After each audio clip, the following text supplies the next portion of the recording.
It's about the human spirit, and that at the end of the day, this man endured 12 years of something that I think would be hard for all of us to comprehend, much less coming out of it with any sense of hope or, your spirit even attached. I mean, I can't imagine what I would do in that circumstance. And for him to have survived it, not only survived it, but held on to his heart and his soul and his sanity, and to be able to continue to live and to continue to fight the way that he does for the rights of people, and it's also, he returns home to his family, and they're all grown, and it's just this, wild thing about the passage of time. And I don't know, there's something about the human spirit.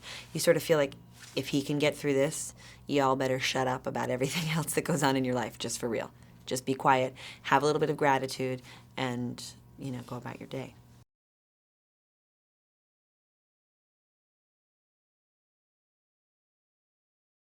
Audiences should see this movie for a myriad of reasons, not the least of which it's important for us to know as a country, what part of our country's history needs to be remembered and not just a sort of a chapter in an American history book. And also, there's just some extraordinary performances and some extraordinary examples of the human spirit rising above things that are unimaginable, and that I think give you a greater perspective on what's really important in life. And, this movie kind of does all of that.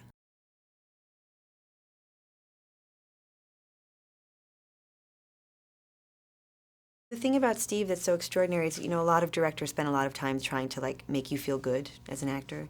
Steve's not like that. Steve makes you feel good by an actor by trusting you to do what he hired you to do, and letting you know that that's what he hired you to do, and expecting you to do it. And then when he does say something wonderful or kind or supportive or congratulatory about your work, it really means something. We all as actors get coddled so much, and he just doesn't do that. And so it's very meaningful when he says, "You're fantastic." And you're like, he thinks I'm fantastic. I'm so excited.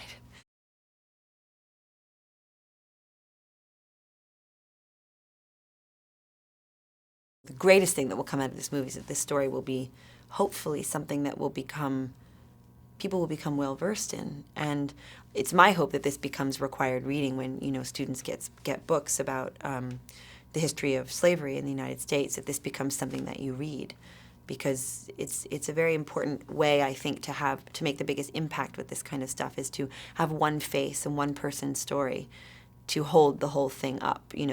To be able to digest slavery in the United States, it takes volumes and volumes of books, and you hear these accounts and everything, but when you personalize it in a way, it changes the way you can hold something.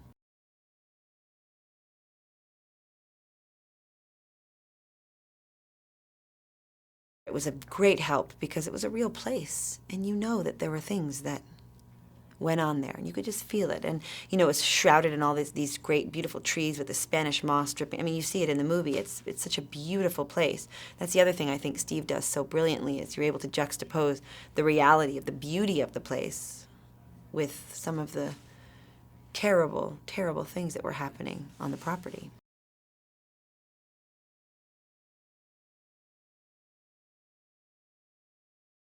It's based on a book by a man who lived it. It's certainly an accurate account of his experience during those 12 years. Absolutely. I mean, it's his personal experience. So what is colored by what, we'll never know. But in terms of the accuracy of all of that, I absolutely think so.